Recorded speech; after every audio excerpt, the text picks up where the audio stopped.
Hey everyone, it's Catherine. I hope you had a wonderful Thanksgiving. This is going to be a very different video. I taped it over Thanksgiving weekend and I didn't tape it right here. This is after the video. I just got done editing it. But I just wanted to let you know that, well, kind of two big things before we get started on the video. It's going to be so different. Oh, it's so different, but it's going to be big. It's going to be big and you're going to love it. You're going to love it. It's going to be so different, which is what you guys love, isn't it? So, but I am wearing this sweatshirt. Before we get going, I am wearing this sweatshirt. This is the sweatshirt that I wore in my I'm walking video. I'll put the link up here. When I got to walk again, and the procedure for that, if you've been watching since the beginning, walking again was like not something I ever thought. That's not for this video. But basically there's the procedure. They scheduled it for this month. It's a big procedure. Not anything small, and as with all big procedures, it's going to be difficult on the financial side of things. Now, as you know, my videos are free. They're not monetized, and I'm not sponsored. And pretty much everything on YouTube is sponsored, and I've got the receipts. I'm looking forward to, pretty much at this point, I've got enough research done where it's going to be a documentary at this point, and I'm looking forward to putting that together for you. But you've got to be sponsored to do YouTube at this point in the game. You have to be. But I'm not sponsored. So I'm found a way finally. I have a link that I'll be providing down below in the description box. And in my head, do you know when we did Insider Movies? We did Chicago recently, and it was Insider Movies November series number 3. And we watched Chicago, and I've watched it a few times since then. And I watched it again last night, or not last night, on Sunday night. And Val McKinley's desperate thing when she was like singing to Roxy Hart, and she was like, I simply cannot do it. Yes, I simply cannot do it. No, I simply cannot do it alone. And it's been playing in my head today, and I suddenly realized why. Because I can't do this procedure alone, guys. Like, I can't do it alone. So, if you'd like to partner with me in my channel, or partner with me in being able to walk again, or partner with me in womanhood, or partner with me in being able to celebrate a birthday in 7 years, being able to walk again, or being able to partner with me to get me to a film festival, to be able to teach on whatever schedule you want me to, whatever it is you want to partner with me on, go ahead, and the link is down below, and it's of course your choice. But I simply cannot do it alone. Hacha. Whoopee. Roll the tape. Bye, guys.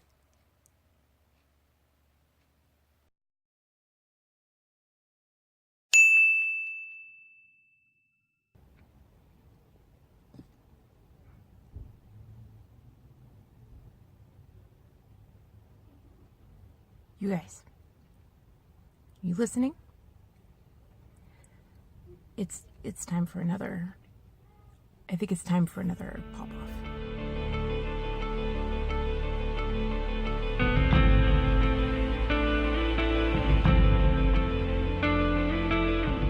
We're pretty much at the moment right now where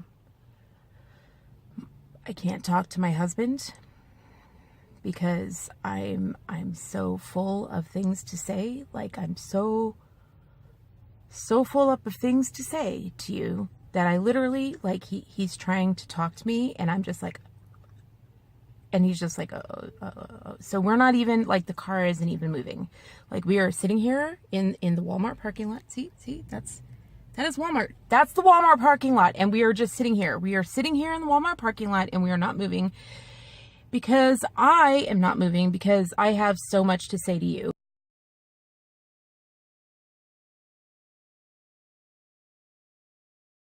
It is Saturday evening of Thanksgiving weekend, and I have been shopping, and I have not been shopping out of consumerism. I have been shopping because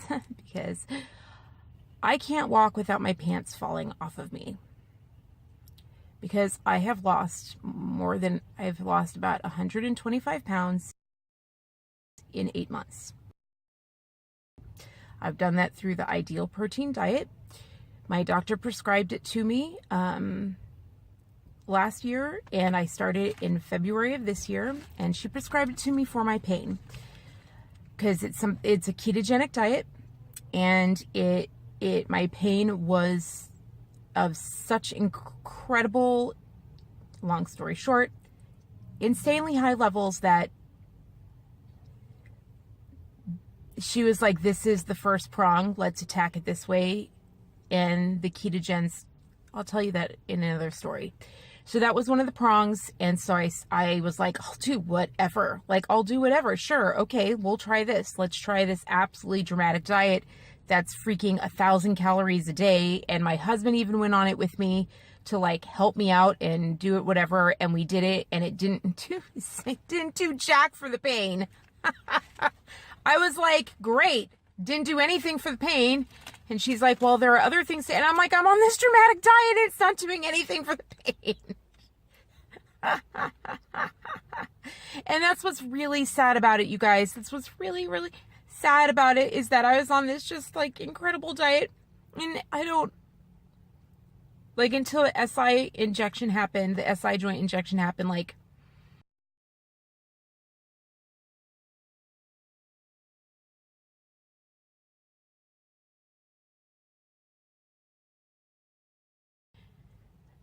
but, like, it's starting to wear off, and I have the thing. Anyway, that is not what I'm talking about. So back to the point. So I've lost an incredible amount of weight, which of course means nothing in my closet fits. Like, nothing in my closet fits. So when I try to go to the doctor now and I stand up in my walker, both of my hands are on the walker and my pants fall down around my ankles. And we have a problem, as you can imagine. We have a problem. So I was like, okay, like, let's go, like, out to get pants. And that ended up being a disaster for a number of reasons. And I found out why, and I'll tell you about that later. Anyway, so I put out my Thanksgiving story on Monday. I put out my Instarter movies on Wednesday. And I put out my Thanksgiving clip on Thursday with Tiberius, who wanted to say hello, and so he said hello. And then I put out my love nest, my cats being raunchy, making out, some scandalous, not G-rated. Oh my God, if you guys haven't seen it, I'll put the clip up here somewhere. Oh, there's something wrong with those two. Like, they're, like, not just married, they're, like, having some kind of weird tryst affair. I don't know. They've got a problem. But I feel like I need to restrict those. Like, I have another clip. I'll show you that. Like, they have... Anyway. Let's talk about, like, what I want to go off about. Now that we're 5 minutes in. Let's do it. Like, let's talk about, like, why I'm upset. And all these poor people behind me are on camera and they didn't ask to be. And so that my husband can get out of here and, like, actually get dinner.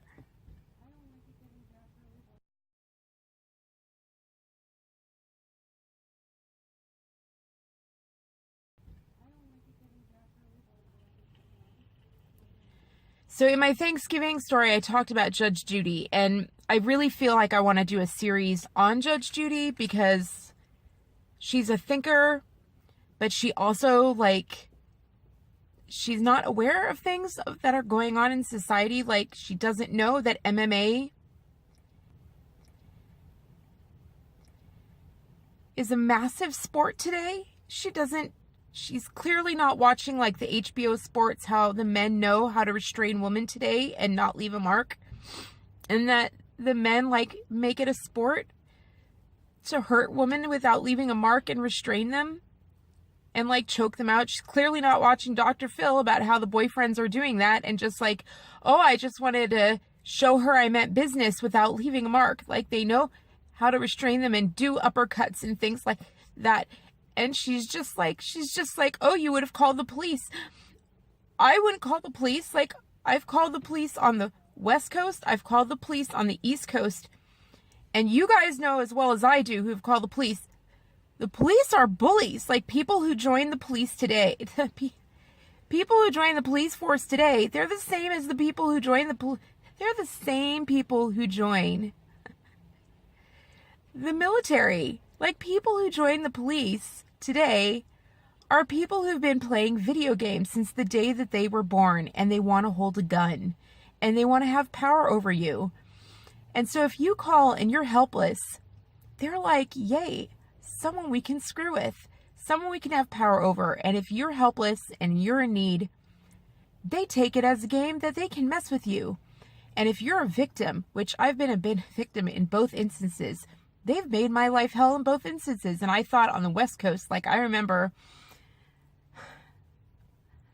like, someone recommended that I go to therapy. Like, I hadn't been to therapy in years, and I went to therapy over it. And the therapist was like, that's serious trauma that you went through. Like, serious trauma that those police, like, numerous police came when it was the West Coast. Like, it was a gang of police. Like, and it wasn't even that big of an incident. Like, I don't think it was. And they sent, and it turned out it was a problem with that squad ended up being a problem. And it was like 7 policemen came. And they were just looking for drama. They just enjoyed it. And when the other guy retreated, who was the problem, they just went after me and my husband. And I remember they backed us into a corner, like, they backed us further and further. It was awful. And the therapist was just like, do you understand how traumatic that was? And I was like, not really. Like, I mean, I do now that I'm further away from it. But the thing is, and then we get here and I get a guy that I try to hire as an assistant, and I did a trial with him. And then he just started giving excuses, like, why he didn't want to work. Like, oops, I can't work.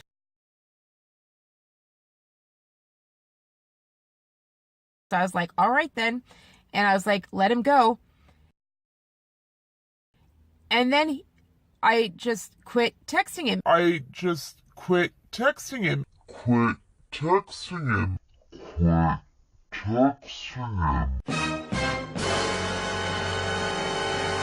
And he wanted me to say, it's okay, I like you, everything's fine, we're friends. And I was like, no, you just quit. Like, I'm not going to say that's fine. Like, millennials today want to hear you say, it's okay, you're all right, you're fine. It's okay that you did this. It's okay that you bailed the way that you did. They want to hear that. He didn't even want his money. He just wanted me to say, you're a good guy. And I was like, but you're not. You didn't do the right thing. Like, millennials will treat you like crap, and they want you to do what their parents did, which is say, you're still a good guy. You're still a good kid. Because their parents did that. And they will haunt you to the ends of the earth until you do that. And this kid was harassing me, like, bearing down on me, until it finally got to the point where I had to call, like, somebody. And I called around and around. They finally were like, you're going to have to call the state trooper. And I was like, you've got to be kidding me. Because there's just not a lot in my area. And they were like, this is who you have to call. And that state trooper was like, well, you just have issues with communication. And I was like, you've got to be kidding me. And the state trooper just went after me and was like, well, it's obviously your fault. And I was just like, I did everything. I let this guy go. This is what he's done. I gave her all of my things. And she's like, well, if you want me to do this for you, I mean, if you can't take care of this, it was awful. It was awful. And I was just like,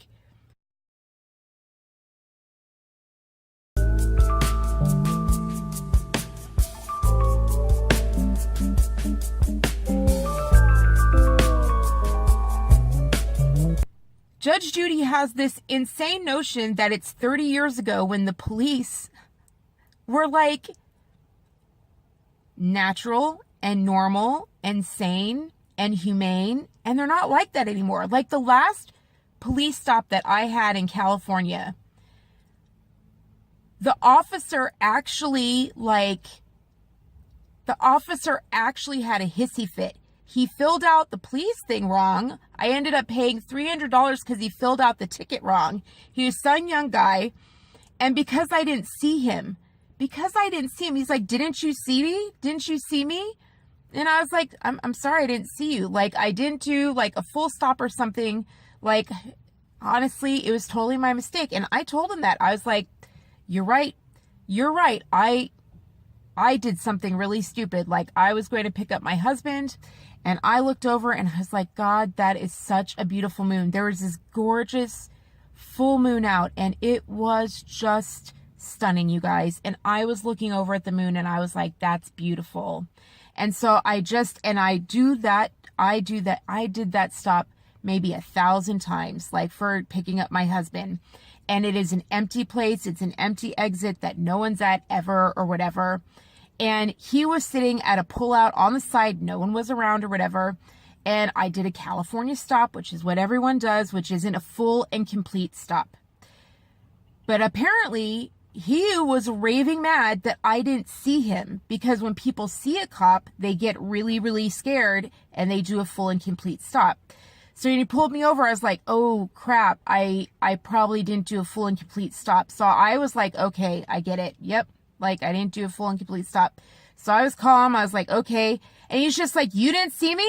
You didn't see me? And I was like, no, I'm sorry. He's like, I was right there. How could you not have seen me? And I was like, I'm sorry, officer. And he's like, and he actually started wailing his arms, and he actually kicked my tires. He kicked my tires. And then he filled out the police report wrong. Like, he checked 2 boxes so that the ticket got filled out wrong. And my God, by the time we got out of California, which is why we got out of California, because that crap was going on. Anyway, long story short, and then we get out here, and then they're even, like, the state trooper is even worse. And I'm just like, there was a time where the cops were calm and normal and professional, but they're not like that anymore. And I know you guys know what I'm talking about. So yeah, I don't, like, nowadays, do you know what I do to get my stuff resolved? I rely on my contacts. Like, I rely on my contacts. That's just what I do. It's sad, but it's true, because I'm just like, or if I need to get service, if I really need to get service, you know what I do? I have to call in there and I act like I'm meek and helpless. I don't call and sound like an adult. I don't. If I have to call in and something's going wrong, I do not call in and sound like an adult. I don't call like this. I don't call and say, hello, my name is Catherine. I need to get this filled. Yes, my last name's this, and I need this, and I need this, and thank you, and have a nice day. And I think, yes, this isn't, and this is going wrong, and could you please look into this? I don't do that. I don't do that at all. I call and go, hello? Hi, yes, hi, I'm having an issue with this. Do you think I can, and do you know how much better things have gone since I've started doing that? Like, I act like this helpless little powerless victim. And can you maybe, oh, thank you so much. Seriously, that's the only way. If I do that, suddenly, do you know how sad that is? That's the society that we're in? Like, if it's something where I have to call in, that's what I do. That's what I do. And that's the only way that I'll get anything resolved anymore. And she's living in some world where she thinks yeah, like, that makes sense. It makes sense if you call the police. And I'm just like, no, why would I call the police? I would not call the police. Like, that is not my first thought. Not only that, but we are living in the United States of America. The United States of America is the #1 abuser of children. we've been the number one abuser of children forever. And we're like, I think we're the number one abuser by like, I think it's something crazy, like 67% more than the next first, like it's by some extreme rate than the next one down on the list of first world countries.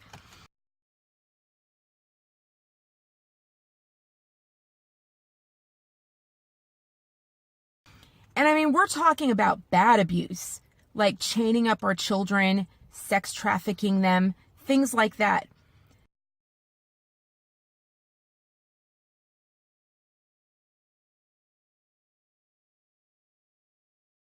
So when you've got kids who are being abused in their homes, where you know that's where kids are being raised, most likely, like if they're coming before someone in court, like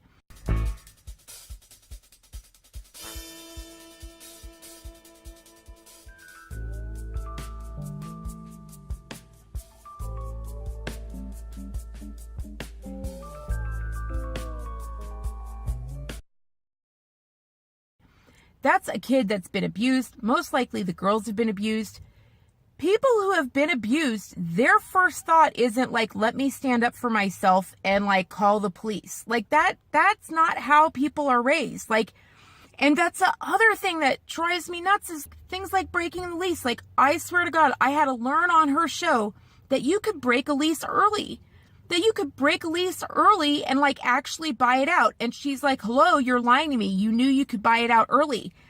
And I'm like, I didn't know that. I leased for years. And do you know how much hell like my husband and I had to go through, how much hell I had to go through because we had to fill out our leases at so many places. Do you know how much we went through trying to fulfill the leases on our places for jobs, like to fill out a lease on like the studio like the business I had, like my husband to go do his job was in a different place. And I had to run that studio on my own to keep that lease because they sure as hell didn't say anything about buying it out. Like no one says anything about buying it out. That is not like known. That is some new thing. They don't teach that in schools. How the hell are we supposed to know it? There is no, you know what's in school? You know what's in school? Like Judge Judy. What's in school? They have homemaking in school. They teach us how to sew a dress in school. I learned how to sew a dress in school. I didn't learn how to balance a checkbook. I didn't learn how to negotiate a lease. And when you, like, they don't teach you that stuff in school. They don't teach you that. I'm amazed at what she thinks is like everyone knows. I'm amazed at like, I know what makes sense and what doesn't make sense, but I'm amazed at what she thinks everyone is aware of. It's incredible to me. And I know there's more things in the cases that we know and what we don't know. Like there was a case that was just up that I saw where the guy, and I think I was just referencing it, where the guy, the daughter she was 33 living on his land, and the guy came to court. She had only paid on the car 5 weeks. He spent the next whatever years paying $5,000 on it. And then all of a sudden he decides to pay the car off, $500 to pay the car off, and then immediately files suit. And then she's like, I'm not going to pay you. Like, I'm not going to award you the judgment. And he's like, do you know how hard it was to sue my daughter? And he just couldn't believe that he couldn't believe that he lost. He's like, she agreed. He had a witness that he agreed. And I'm sure everyone watching the show was just like, I don't get it. She agreed. They were co-signers on it. She didn't pay it. She paid it for 5 weeks. And he had a valid reason for why he didn't turn it back in. And again, she was like, he's like, she damaged it. We couldn't turn it back in. And she's like, you could have been awarded the losses. And he looked shocked about that. And again, that I didn't know. I didn't know you could sue for the losses. Once again, another thing that they didn't teach us in school. I had no idea. I swear to God, he would have turned that thing in if he knew he could get the losses back. They don't teach us that in school. Like the car lot didn't want to get back. They're not going to tell you that. Like, we don't know that. That's not common sense. I can guarantee you, like, my father would have done that. He is a good little Catholic boy. He would have kept on paying it because he thought he had to. I can guarantee you that. But the thing that everyone didn't know is, like, here, if this was the case, if he had, I don't know if these were the facts, but if he had only filed with Judge Judy, if he had not actually filed out of, like, at a normal court, but if he only filed with Judge Judy, and if he did do, oh, I suddenly paid it off, not just paid it off like $50 per week, but she said he suddenly paid off the car with $500 and then filed the suit, which means suddenly he was like, oh, I can pay off $500 and then file the suit, which means he suddenly thought he could win the suit. Well, why would he do that? Like, what did that mean? What does that all mean? And I suddenly was like, I can see why she didn't do it if this happened. And the thing that everyone doesn't know is this, is that when you go on Judge Judy, here's the thing to understand, people, is that the people don't pay. Like, if you lose, you don't pay. His daughter wouldn't have paid. So Judge Judy knew, like, if she gave him $5,000, that $5,000 just would have gone back to his daughter. And I was like, oh, so if he was like, oh, I can just pay off $500, get the $5,000 back, and then I can just fund her habit more, because she was clearly high. Like, she was clearly using drugs. So that moves on to the next thing I want to talk to you guys about. Like, that moves on to the very next thing, because I really want to let you guys know that, like, if you lose, if you go on any of those judge things, any of them, all of the court cases online, if they lose, they actually, that's the way they get them to go on, because they're not going to go on. If they're going to lose $10,000, they're going to be embarrassed and lose money. They're not going to go on a show and do that. So, going a little bit back into what actually happens at Judge Judy. This is actually a real interesting story. When I was in law school, in my law clinic, one of my colleagues got a letter that his client had been contacted by Judge Joe Brown. And he said, why is my client talking to Judge Joe Brown? This is so terrible. And I said, you're insane. Your client is a defendant, and if he loses, Judge Joe Brown will pay his judgment. So a lot of people wonder, how do you get these people to come on the show? Can you talk a little bit about that part of it? Well, a binding arbitration means that, if you've watched the program, you see very often I dismiss a case. I say, you have no case, goodbye. And the parties have agreed in the binding arbitration that they dismiss their case in the lower civil court, where we get the cases from, permanently. So that's called with prejudice. They can't bring their case again. So if I dismiss a case, nobody gets any money. Nobody gets the car. Nobody gets the tea set.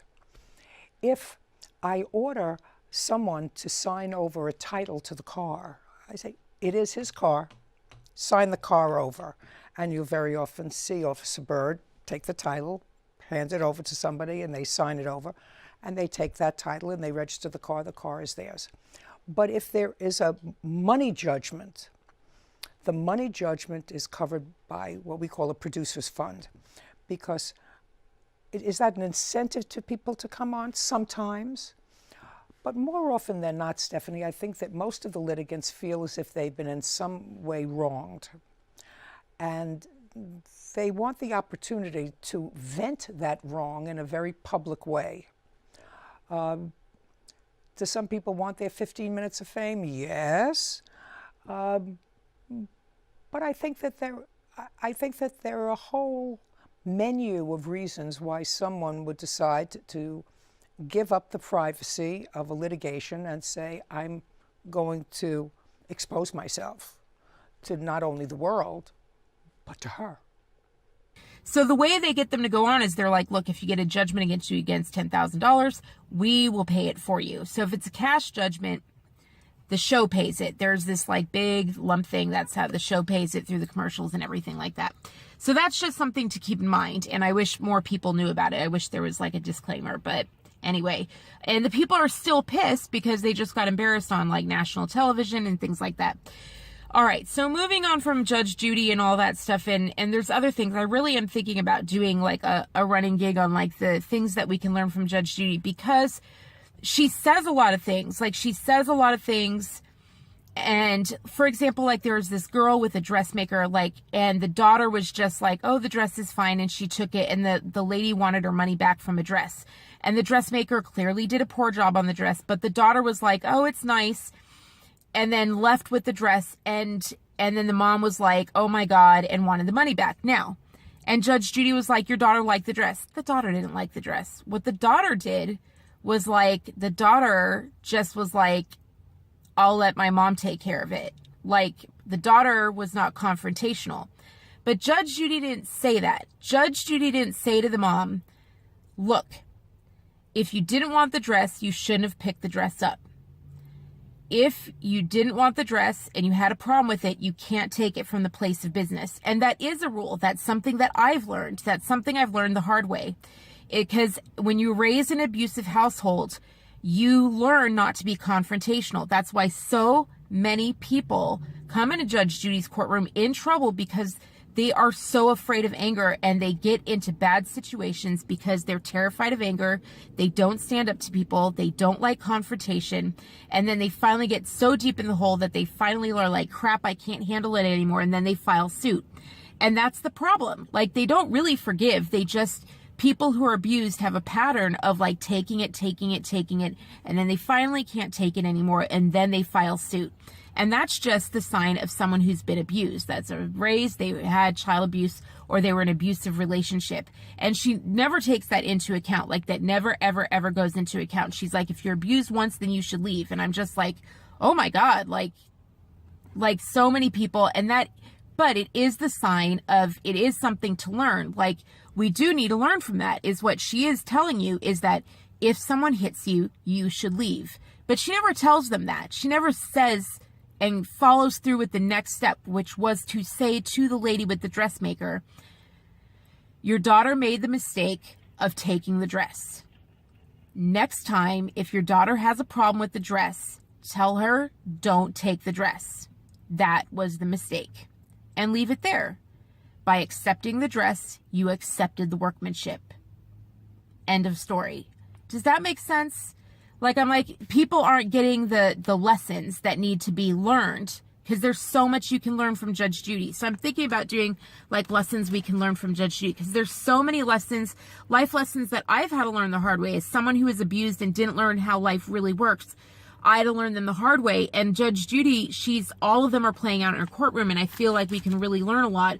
But she just doesn't go like the next step to actually spell them out. I really feel like we could learn a lot. And so I'm thinking about doing a series on that. So now, one of the things that I want to talk about, why I'm sitting here at Walmart and bursting out.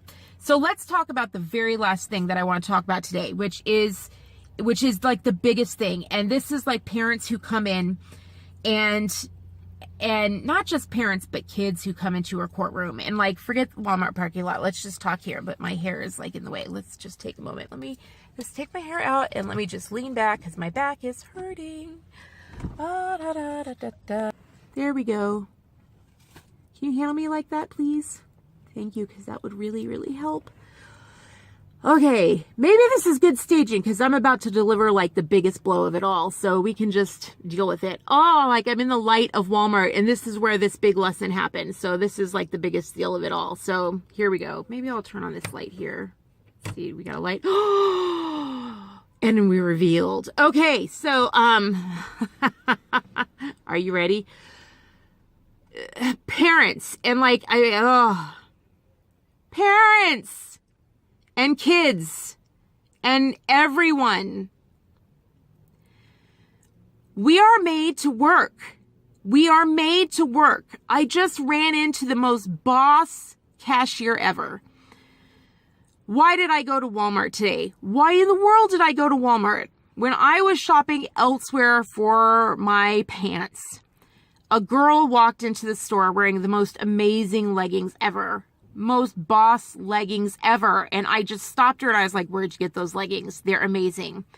And she's like, they're LuLaRoe leggings. And I was like, LuLaRoe? I didn't even know what it was. And she's like, they're a LuLaRoe and they're amazing, but I got them at Walmart for $5.88. And I was like, what now? And she's like, yeah, these LuLaRoe leggings, people come to your house and sell them to you for $25, but you can get the exact same one at Walmart, like the exact same ones for $5.88. And I was like, sign me up. She's like, I got these at Walmart for $5.88. Sure as heck didn't look like $5.88. They were gorgeous. So I was like, hubby, like, we're going there this weekend. And so we went there. We need to get cat litter anyway. So this is where we go to get cats. The only thing we come here for is cat litter. So anyway, so then we came here and I was like, I went to get the leggings or whatever. But here's the way it works is that when we check out, we have this thing that we do. You guys are going to think I'm silly. There are some of you going to think it's fun. Anyway. When you have a full shopping cart, because we got more things, because we're like, oh, right, like we went off our diet this weekend because our bodies were hating it. And we took a break in July, so we're taking a break this weekend, and we're just doing it, and we're able to go on very easily. So we just do it for a little bit every once in a while. Every once in a while, what the heck. We've done it twice. This is our second time doing it. So anyway, so we're going off of it. So we're like, oh, we can actually buy things here, like for our food. So we better do that now because I won't be able to get out again. Sorry, my hand is really hurting, so I'm having a hard time holding my phone. And yet this is the most important part, so I really want to make sure that I get it right.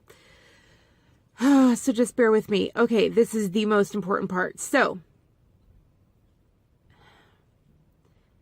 what we do when we have a lot of stuff in our cart is, well, anytime we want to check out, of course, it was a busy weekend. And so anytime we want to check out and there are long lines, we do this thing.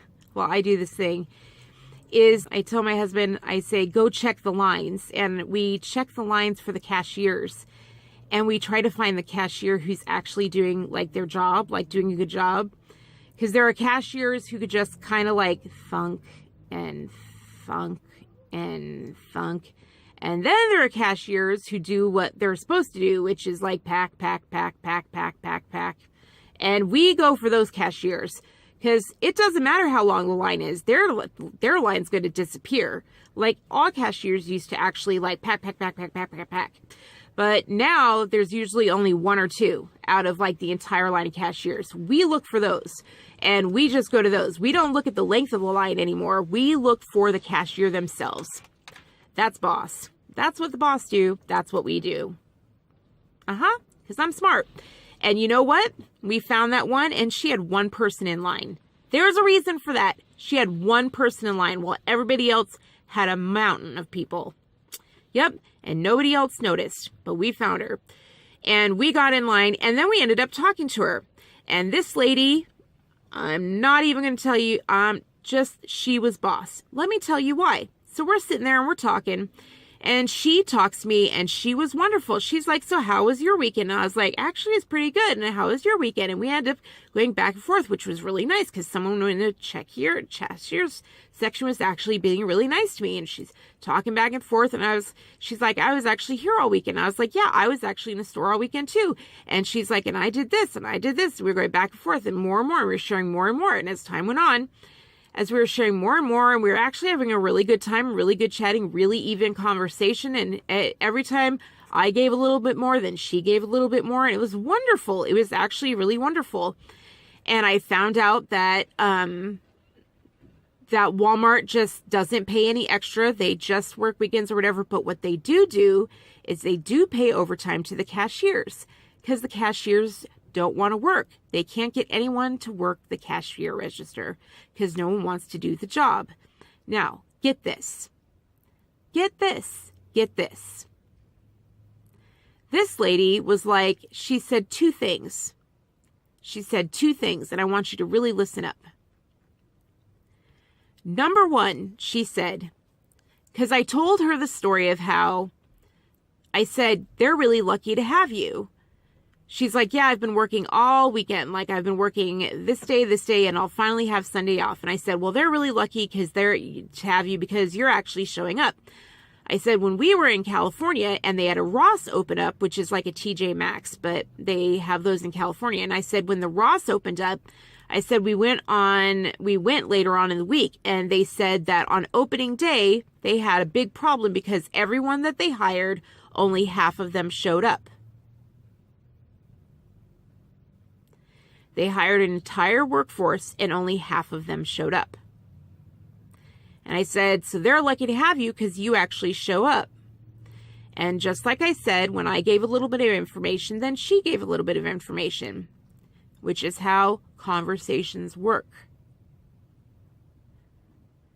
And she said, yeah, that's how it actually works here. She says she said, I lose my hours after Christmas, but I don't know if it's going to work that way this year because they hire all these cashiers in October and they take the time to train them all and then they all leave.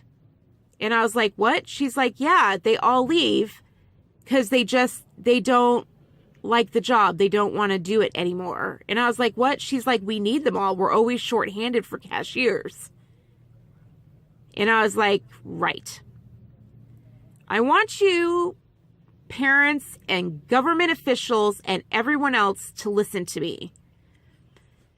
When you watch Judge Judy and all these other things, I was like, and I told her this, I was like, it's not that there aren't jobs. It's that they don't want to work. They want to be retired. Everyone, all the adults out there are funding when you are paying for their rent and paying for them to live in New York. When you go to New York, when you go to Manhattan, it is all young people. It is all people in their early 20s. And they are all there funded by their parents.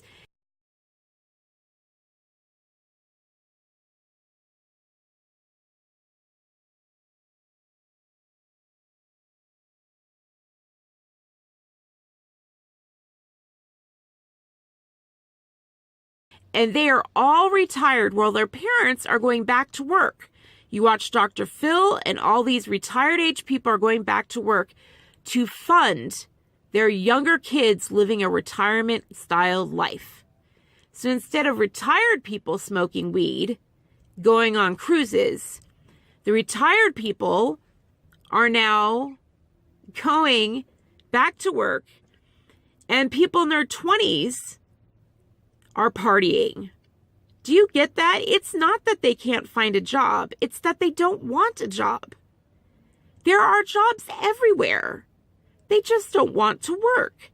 Don't you understand that? They don't want to work. Like, I see it all the time. Ross opens up. They offer a ton of jobs to the area. They hire like 1,000 people and half of them show up. They didn't want the job. Don't you get it? Like, you hear people on Judge Judy and they're like, the father works 7 days a week. And they ask the son, why do you only work 3 days a week? And he says, because I have a social life. You parents need to start getting it through your head that things like social media, things like Twitter and Facebook and Instagram, if you want to stay current on it, you have to be on it 24/7. And you can't be on it 24/7 if you're working a job. Do you get that?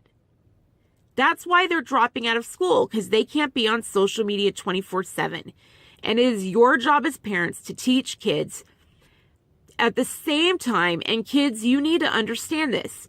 All of you struggle with depression and anxiety. Do you know why you struggle with depression and anxiety? Because all the studies have shown that if you are on Facebook, you are more depressed when you are on Facebook than when you're off of it. That's why I got off Facebook. When I saw all those studies, I started clocking at the house. I started going on Facebook and watching how I felt when I got off of it. And it took me 1 week to figure that out. I started writing down how I felt before it. I started writing down how I felt after it. I got off, and I have been a dream ever. I've been so happy ever since. And not only that, but then I realized that none of my big friends, like none of my celebrity friends, are on Facebook. I mean, have you ever heard of Taylor Swift on Facebook? Or Rihanna on Facebook? I mean, they're not on Facebook. Adele's not on Facebook. You guys, like, they want you on Facebook so they can sell to you. Hello? Like, don't you get it?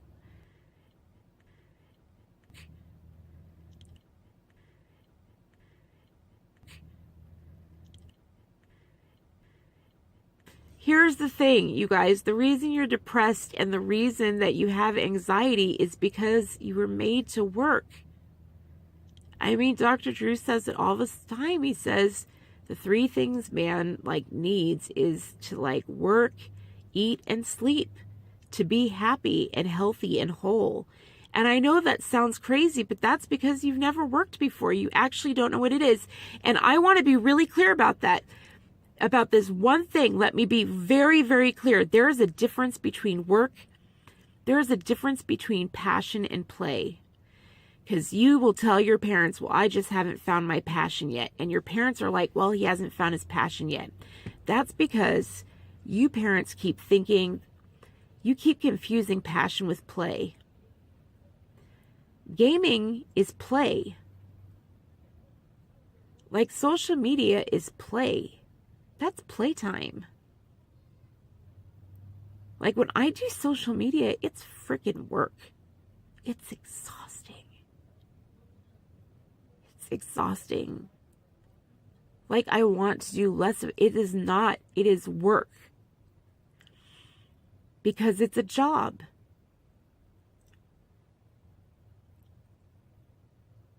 But it's rewarding what comes out the other side of it. There is a goal at the end because of what it does for my channel. Does that make sense? Then I see what it does when I see changes. God. I saw someone who I love their work on Instagram, and they did a video, and I just was like, oh my dear Lord, Insider Movies did that. Insider Movies did that. Changed popular culture. Do you get that? I changed popular culture. Your kids are changing nothing.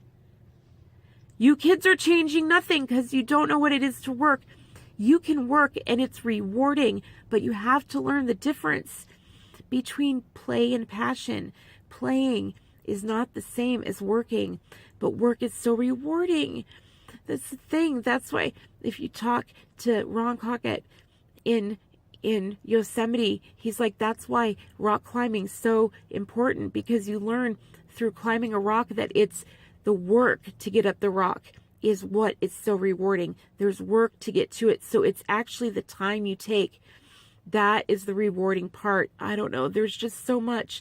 There's so much I want to tell you, but I'm running out of time on my recording device. But you guys, just this lady who's so amazing, then she was like, I like working here. She's like, I actually own my own business. And then she's like, I have a few, she knows what work is like. And then she's like, I own my own business. And I was like, well, I have a few hours extra. I have some time left. So I'll work this job 3 times a week. So she took on some extra work, I'm sure, to pay for her grandkids to have a retirement lifestyle. So she took on 3 nights a week. And she's like, I like this job. She liked being a cashier. She thought it was fun and rewarding. And then she liked it so much that she sold her business like a boss. I told her that. I was like, you're boss. You're a boss in disguise. She sold her business and does this full time now. She's a freaking boss. She was a boss in disguise. And guess what? You know her age. You think she's 27?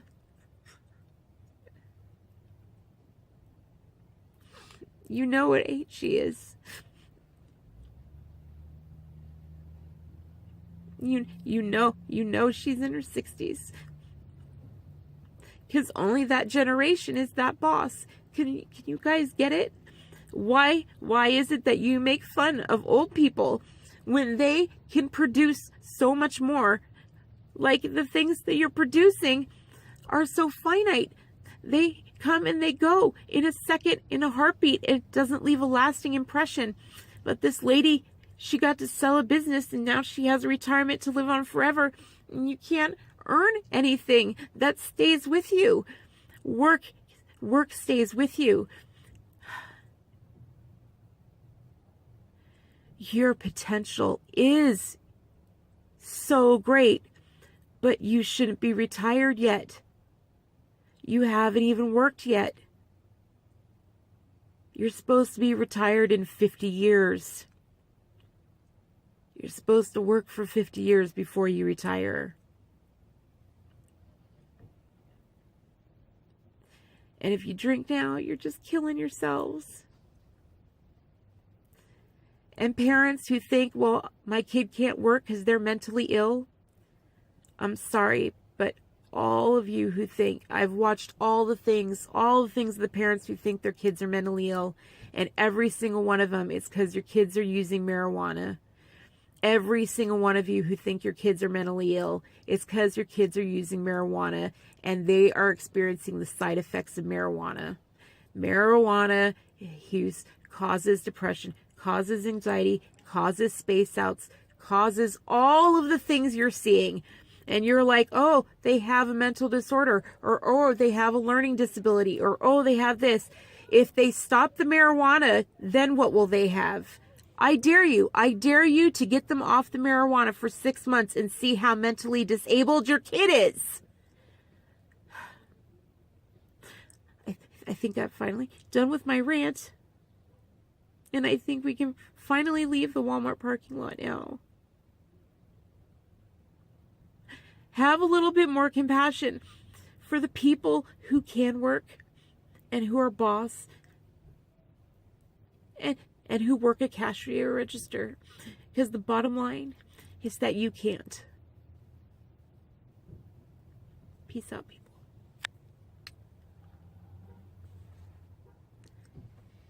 And by the way, I would love that job.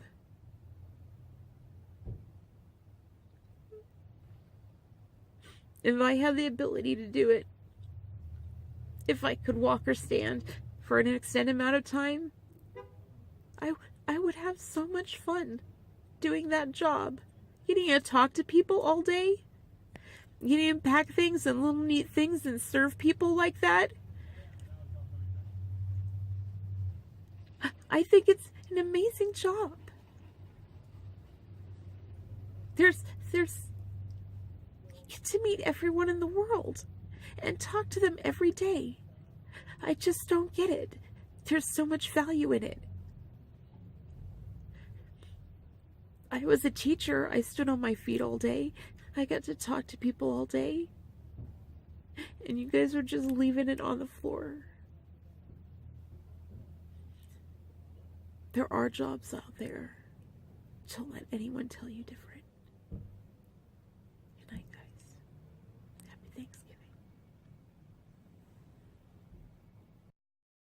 Thanksgiving.